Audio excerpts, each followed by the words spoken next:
this is a hero who's doing action. It's an action hero, but it's somebody that's, looks like me. I don't look like a big action hero, let's face it. But nevertheless, that's exactly what it is. May I ask you to describe Thomas Ripley? I love the fact that he's not a hero in the sense he's the protagonist, but to be able to watch somebody think is so pleasurable. It's something that I love to see on screen, and somebody's intelligence, somebody to think, okay, I'm doing that, to watch somebody, so it makes the audience sort of lean forward and think, what's he going to do? Or what mistake has he made? Or an audience are going, don't forget about that. Oh my God, what about those footprints? What about this? La, la, la, la. People are concerned for him, and I think that's we sort of have taught the audience how to watch, because along with the black and white, the pacing of the show I think is really original, a little bit like a novel, because we don't read a novel for the most part in one go like the way we watch a movie.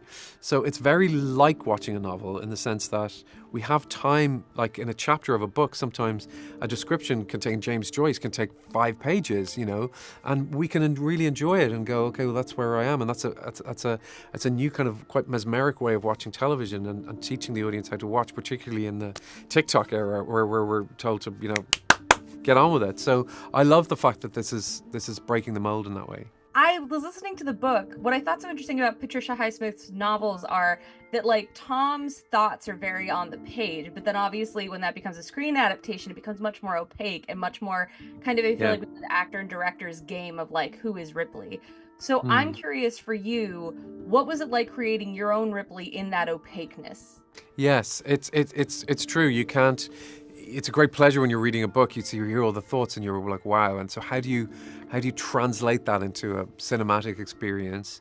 And I think that's about just really paying attention to what his immediate thoughts might be, rather than a sort of general judgment of psychopath, sociopath, murderer. All those words I found completely, really not useful at all. Anything about him, what he says about himself, to be sort of unreliable in relation to his nationality, his upbringing, his sexuality, his age, everything. You just think, well, this is actually something that is of limited interest, but actually you go, well, what's he thinking about now? Is he thinking, I have to get out of this thing? Here's this person now, the phone is ringing, I need to answer that. So we get to watch somebody's thoughts and somebody's, I think, crucially, mistakes happen live on screen. I think to see mistakes happen is really exciting, because I think that's what Patricia Highsmith's great gift is that we're rooting for somebody that we shouldn't necessarily root for.